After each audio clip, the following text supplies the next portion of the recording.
Президент самбо-70 Ринат Лайшев высказался о возможном переходе российского танцевального дуэта Диана Дэвис, Глеб Смолкин в сборную Израиля. Относительно нашей страны это некорректно. Все переходы – это пиар-акция. Они будут жалеть о том, что бросили свою страну в непростые времена. Нам жалко всех ребят, в которых страна вкладывала финансирование из детского, юношеского спорта и так далее, отдавала силы и энергию, сказал Лайшев. В принципе, скамейка запасных талантливых ребят в нашей стране такова, что у нас с этим все в порядке, ответил Лайшев на вопрос о том, как на сборную России повлияет уход Дэвис и Смолкина. Информация о потенциальной смене спортивного гражданства за последний год стала обычной частью новостной повестки в России.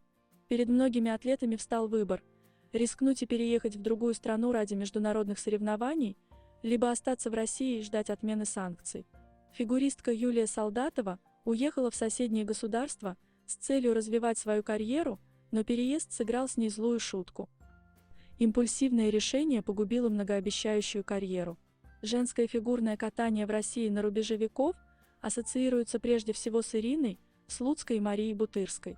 Две неудачницы игр в Нагано 1998, которые заняли 4 и 5 места, в следующем олимпийском цикле остались главными действующими лицами нашей команды. Опытная Бутырская через год после Японии становится первой чемпионкой мира в истории России, а третье место на турнире в Хельсинки занимает молодая Юлия Солдатова, только перешедшая на взрослый уровень. Да, Юле тогда было 17 лет, что сейчас на фоне побед Валиевой, Трусовой и других юных дарований Тутберидзе не впечатляет. Но в 90-х женское фигурное катание было совсем другим, так что на удивившую всех бронзовую медалистку чемпионата мира многие обратили внимание и делали ставку в перспективе ближайших игр 2002. К этому моменту москвичка уже работала с тренером Еленой Чайковской, которая перешла как раз перед стартом сезона 98-99, но сотрудничество приносило девушке только боль. До знаменитого наставника Юлия работала с семейным тандемом Марины и Виктора Кудрявцевых, но в надежде добиться еще большего прогресса сменила команду и попала в сложную ситуацию. На чемпионате России 2000 года, который был еще и отбором к чемпионату Европы в Вене, судьи оставили Солдатову за пределами тройки. Деревянная медаль поставила крест на мечтах о поездке в Австрию.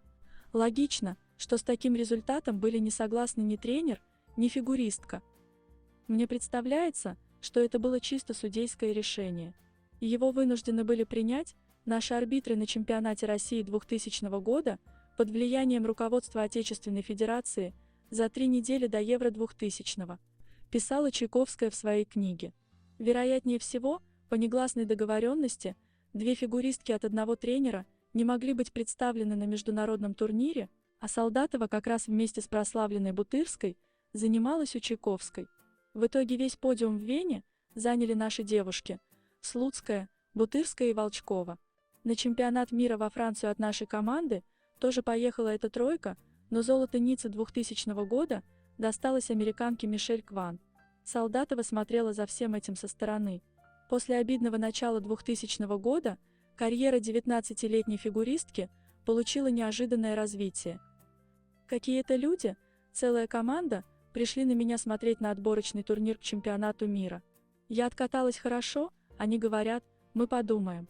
И Елена Анатольевна меня подзывает и сообщает, мы сегодня уезжаем. Я спрашиваю, куда? Говорит, мы в Белоруссию едем, ты становишься белорусской.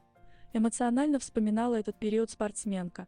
Заслуженный и опытный специалист в ультимативной форме решила изменить жизнь своей ученицы, предоставив ей новую площадку для самореализации.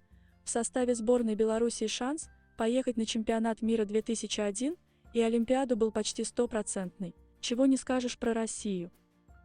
Но если Чайковской такой сценарий казался возможностью, то для Солдатовой, не окрепшей морально, это был конец.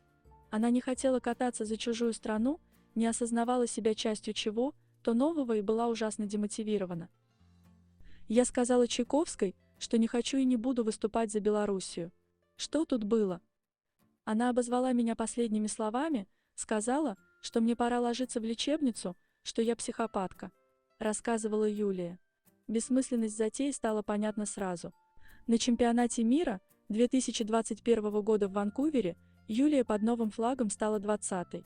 Хотя по ходу сезона у нее получилось выиграть 2 международных турнира, Мемориал Карла Шефера и Золотой конек Загреба, все-таки на них не была представлена вся элита. В Солт-Лейк-Сити она стала лишь 18-й, в то время как ее недавние коллеги по сборной России боролись на Олимпиаде за медали, пусть успех пришел только к завоевавшей серебро Слуцкой. Конечно, с такой формой, какая была у Солдатовой в то время, от России поездка на игры ей не светила, но и под крылом другого государства никакого удовольствия от соревнований Юлия не получала. Спустя 2 года она завершила карьеру, при этом последний сезон в профессиональном спорте откатала, вновь за родную страну, вернувшись к Кудрявцевым. Но ее пиковая форма так и осталась в 1999 году.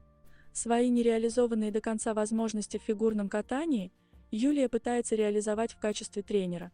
Решение поменять страну, пусть и под давлением тренера, оказалось главной ошибкой в спортивной карьере Солдатовой, исправить которую она так и не смогла. И по ее же словам, сильно об этом жалела.